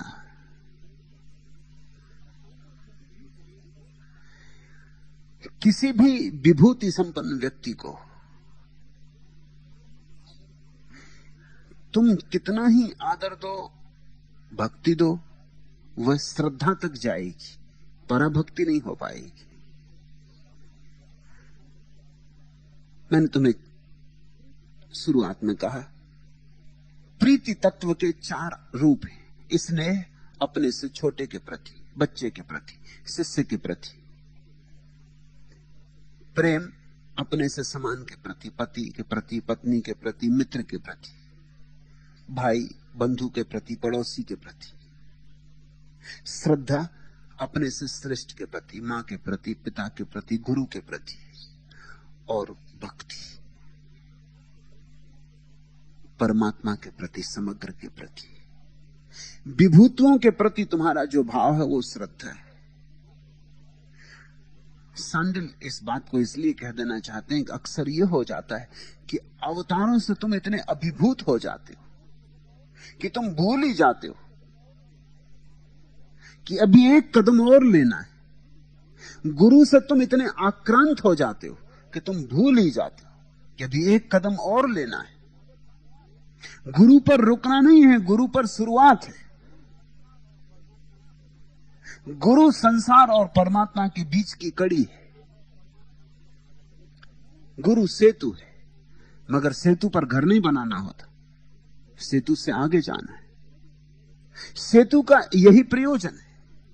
इसलिए सदगुरु तुम्हें रुकने भी नहीं देगा, सदगुरु तुम्हें धक्के देगा। बुद्ध ने कहा है, अगर मैं रास्ते में मिल जाऊं तो तलवार उठा के मेरे 2 टुकड़े कर देना। अगर मैं भी बाधा आऊं परमात्मा और तुम्हारे मिलने में बीच में खड़ा हो जाऊं तो मुझे हटा देना। रामकृष्ण के गुरु तोतापुरी ने रामकृष्ण से कहा कि एक ही चीज बाधा बन रही है तेरे अनुभव में, तेरी काली। रामकृष्ण तो बहुत रोने लगे, जार जार होकर रोने लगे। काली को छोड़ने की तो बात ही समझ में नहीं आती, काली यानी परमात्मा। लेकिन तोतापुरी कहता है कि काली ठीक सेतु की तरह, लेकिन अभी एक कदम और लेना है। रामकृष्ण के मन में तो काली के प्रति ऐसा प्रेम था कि मजनू का लैला के प्रति नहीं रहा होगा, कि सीरी का फरियाद के प्रति नहीं रहा होगा। अपूर्व प्रेम था। शायद किसी बेटे ने कभी किसी मां को इतना नहीं चाहा होगा जैसा रामकृष्ण ने काली को चाहा। सारी श्रद्धा समर्पित कर दी थी और उसी को भक्ति मान लिया था। इसी बात को सांडिल्य समझाने के लिए, सचेत करने के लिए ये सूत्र दे रहे हैं। तोतापुरी ने कहा तुझे ये तो छोड़ना ही पड़ेगा, तू आंख बंद कर। वो जो बुद्ध ने कहा कि मैं राह में मिल जाऊं तो तलवार उठा के 2 टुकड़े कर देना, तोतापुरी ने कहा कि तू आंख बंद कर और उठा के तलवार काली के 2 टुकड़े कर। रामकृष्ण कहने लगे तलवार वहां कहां से लाऊं? तोतापुरी हंसे और उन्होंने कहा तू काली को कहां से लाया?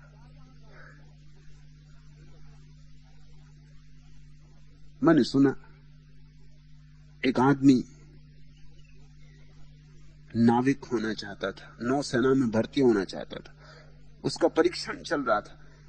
सेनापति ने उससे पूछा कि तुम जहाज पर हो और मान लो तूफान आ जाए तो क्या करोगे? तो उसने कहा कि लंगर लटकाऊंगा। सेनापति ने कहा दूसरा तूफान आ जाए, तो उसने कहा और एक लंगर लटकाऊंगा, और तीसरा तूफान आ जाए, और चौथा आ जाए, और 5वां और 6वां और 7वां। और वो आदमी कहता है एक लंगर और लटकाऊंगा। उसके सेनापति ने कहा इतने लंगर लाएगा कहां से? तो उसने कहा ये तूफान कहां से लाए जा रहे हैं? जहां से तूफान लाए जा रहे हैं वहीं से लंगर भी ले आऊंगा। ये तूफान चले आ रहे हैं इतने बड़े बड़े। रामकृष्ण ने कहा कि तलवार कहां से लाऊं? तोतापुरी ने कहा कि काली को कहां से लाया? जिस कल्पना से काली को आरोपित किया है भीतर, जिस भावना से काली को आरोपित किया है भीतर। रामकृष्ण तो आंख बंद करते कि सामने काली खड़ी हो जाती।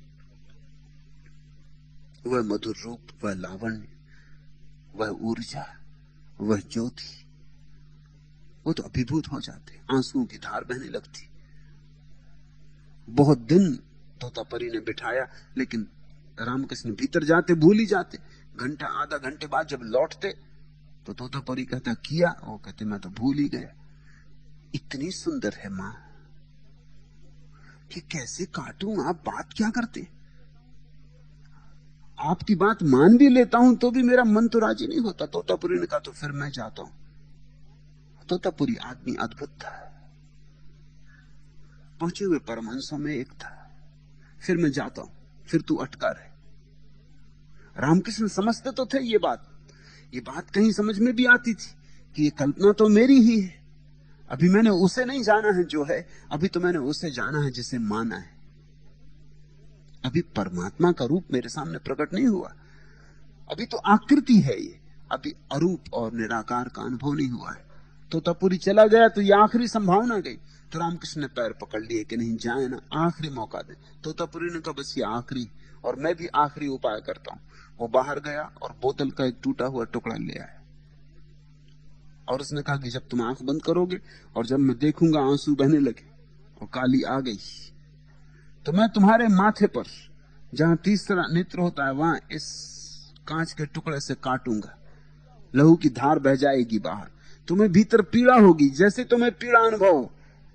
तो याद रखना कि यह आखिरी उपाय है, फिर मैं चला जाऊंगा। जैसे भीतर तुम्हें अनुभव में हो कि तोतापुरी मेरा माथा काट रहा है, तब चूकना मत, उठा के तलवार और 2 टुकड़े कर देना। जैसे मैं तुम्हारा माथा काटूं, ऐसे ही तुम काली को भी काट देना। काली की प्रतिमा खड़ी भी वहीं तीसरे नेत्र में होती। तुम जो भी कल्पना करते वो तीसरे नेत्र में ही होती।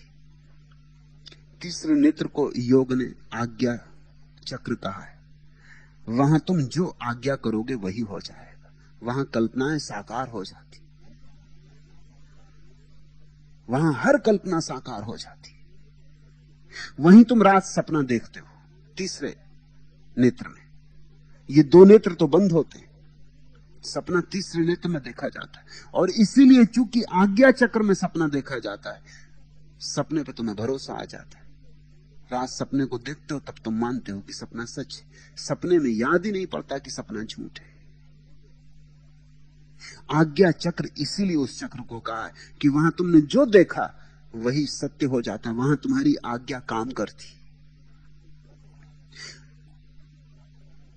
कल्पना जीवी लोग वहीं कल्पना के रूप प्रतिबिंब देखते, वहीं चित्रकार अपने चित्र देखता है, कवि अपनी कविताएं देखता है, वहीं संगीतज्ञ संगीत के नए भाव अर्थ भंगिमाएं देखता है, वहीं वैज्ञानिक अपने आविष्कार करता है, वहीं रामकृष्ण अपनी प्रतिमा को खड़ा करते थे।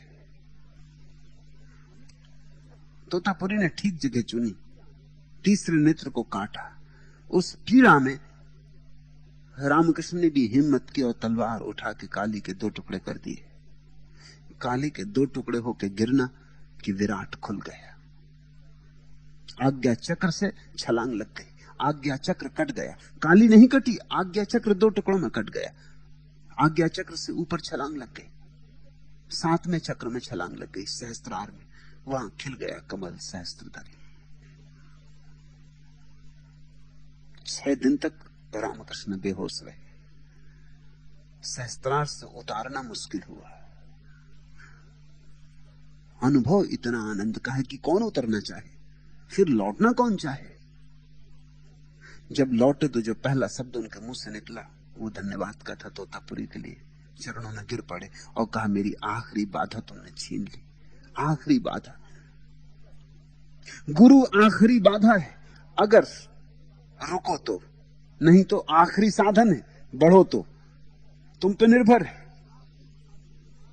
अगर बढ़ो तो गुरु आखिरी साधन है, आखिरी सीढ़ी, आखिरी सोपान, उसके बाद परमात्मा है।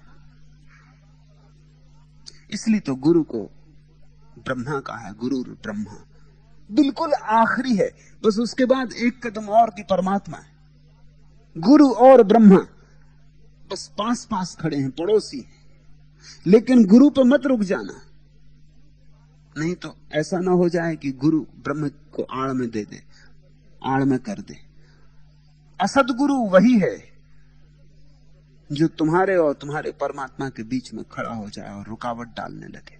सदगुरु वही है जो ले जाए आज्ञा चक्र तक और फिर हट जाए। काली तो स्वयं नहीं हट सकती थी, क्योंकि काली तो सिर्फ रामकृष्ण की कल्पना थी। लेकिन सदगुरु स्वयं हट सकता है। फिर भी सदगुरु अपने आप नहीं हट सकता जब तक शिष्य साथ ना दे। अगर शिष्य जिद करे कि मैं पकड़े रहूंगा, तो सदगुरु के भी बाहर है बात। इसलिए सदगुरु प्रारंभ से ही शिष्य को इस भांति तैयार करता है। एक तरफ लगाव भी लगाता है, एक तरफ प्रेम भी करता है, एक तरफ पास भी बुलाता है, दूसरे हाथ से हटाता भी है। दोनों तरह से तैयार रखता है कि जब आखिरी घड़ी आए तो ऐसा ना हो कि एकदम हटाने में कठिनाई हो जाए, तुम हटने को राजी ना हो। तुम कहो अब तक इतने प्रेम से बुलाया, इतने प्रेम से संभाला, आज अचानक इंकार करने लगे, वो भाषा ही समझ में ना आए। इसलिए सदगुरु एक हाथ से निमंत्रण देता, एक हाथ से चोट करता है। कबीर ने कहा है जैसे कि कुम्हार घड़े को बनाता है, भीतर से संभालता है, बाहर से थपकी मारता है। एक तरफ से संभालता है कि भाग ना जाओ, दूसरी तरफ से चोट भी करता है। और जैसे जैसे तुम करीब आने लगते हो वैसे वैसे गहरी चोटें करता है, क्योंकि आखिरी चोट का दिन भी करीब आएगा, जल्दी, जब उसे बिल्कुल हट जाना होगा। उसके हटने में ही द्वार खुलेगा। इसलिए प्राणित्वात ना विभूति सु, विभूतियों से, उस परमात्मा की विभूतियों से इतने मत जुड़ जाना, ऐसा मत समझ लेना कि यही पराभक्ति है। श्रद्धा है, लेकिन अभी एक कदम और उठाना है, श्रद्धा के भी पार जाना है।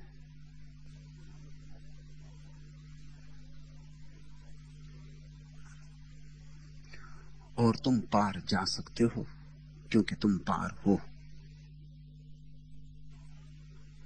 सिर्फ याद, सिर्फ स्मृति दिलानी है तुम्हें। मैं सोला था मगर यूं राख के तूदे ने सर कुचला कि एक सीले से पेचोखम में डल जाना पड़ा मुझको। मैं बिजली था मगर वह बर्फ आगी बदलियां छाई कि दबकर उन चट्टानों में पिघल जाना पड़ा मुझको। मैं तूफान था मगर क्या कहिए उस तिसना समुंदर को कि सर टकरा के साहिल ही से रुक जाना पड़ा मुझको। मैं आंधी था मगर वह ख्वाब आलूदा भजा पाई कि खुद अपनी ही ठोकर खाकर झुक जाना पड़ा मुझको। मगर अब इसका क्या रोना, मगर अब इसका रोना क्या है?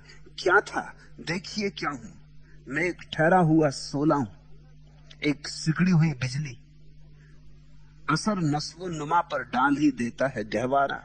मैं एक सिमटा हुआ तूफान हूं, एक सहमी हुई आंधी, मगर माबूद बेदारी कहीं फितरत बदलती है। धुएं को गर्म होने दे, भड़कना अब भी आता है। मेरी जानिब से इत्मीनान रख, आतिश नबा रहबर, जरा बादल तो टकराएं, कड़कना अब भी आता है। थपेड़े, हाँ यूं ही पैहम थपेड़े, मौज आजादी बहा दूंगा, मताए किस्ती महकूमी बहा दूंगा। मझोले झकोले, हाँ यही बरहम झकोले, सरसरे हस्ती हिला दूंगा, तजाहे जीस्त की चूल्हे हिला दूंगा।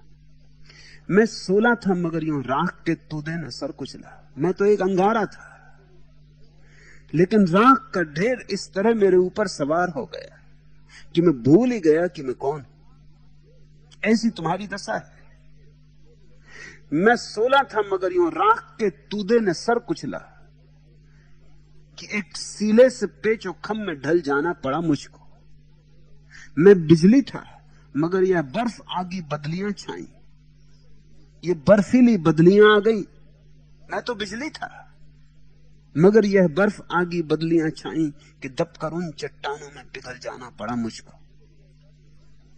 मैं तूफान था मगर क्या कहिए उस तिसना समंदर को, प्यासे समंदर को क्या कहे। मैं तूफान था मगर क्या कहिए उस तिसना समंदर को कि सर टकरा के साहिल ही से रुक जाना पड़ा मुझको। मैं आंधी था मगर वह ख्वाब आलूदा फजा पाई। ऐसी गहरी नींद आ गई, ऐसी गहरी नींद की संभावना पाई थी। मैं आंधी था मगर वह ख्वाब आलूदा फजा पाई कि खुद अपनी ही ठोकर झुक जाना पड़ा मुझको। मगर अब इसका रोना क्या है? क्या था देखिए क्या हूं मैं, एक ठहरा हुआ सोला हूं, एक सिकड़ी हुई बिजली, असर नस्वो नुमा पर डाल ही देता है गहवारा। मैं एक सिमटा हुआ तूफान हूं, एक सहमी हुई आंधी। यही तुम हो, यही सब है। मैं एक सिमटा हुआ तूफान हूं, एक सहमी हुई आंधी, मगर माबूद बेदारी, मगर है परमात्मा। कहीं फितरत बदलती, कहीं स्वभाव बदलता है। मगर माबूद बेदारी, कहीं फितरत बदलती। तूफान तूफान रहता है कितना ही सुकड़ जाए, और अंगारा अंगारा रहता है कितना ही राख में दब जाए, और आंधी आंधी रहती है कितनी ही नींद में खो जाए। मगर माबूद बेदारी, कहीं फितरत बदलती है। धुएं को गर्म होने दे, भड़कना अब भी आता है। मेरी जानिब से इत्मीनान रख, आतिश नबा रहबर, जरा बादल तो टकराएं, कड़कना अब भी आता है। जरा मौके की तलाश है, ठीक समय, ठीक अवसर, ठीक भूमि मिल जाए, ठीक सत्संग मिल जाए, तो अभी राख गिर जाए और अंगारा फिर प्रकट हो जाए। ठीक साथ मिल जाए, ठीक हाथ मिल जाए, तो जो बिल्कुल भूल गया है, जो बिल्कुल विस्मृत हो गया, वो पुनः याद आ जाए, फिर दिया जल जाए। मेरी जानिब से इत्मीनान रख आतिश नबा रहबर, जरा बादल तो टकराएं, कड़कना अब भी आता है, मगर माबूद बेदारी कहीं फितरत बदलती है, धुएं को गर्म होने दे, भड़कना अब भी आता है। थपेड़े, हाँ यूं ही पेहम थपेड़े, मौजे आजादी, थपेड़े आते रहे आने दे, स्वतंत्रता की लहरें आती रहे आने दे, थपेड़े, हाँ यूं ही पेहम थपेड़े, मौजे आजादी, बहा दूंगा मताए किस्ती महकूमी, बहा दूंगा, आने दे स्वतंत्रता की लहरों को, इन थपेड़ों को आते रहने दे लगातार।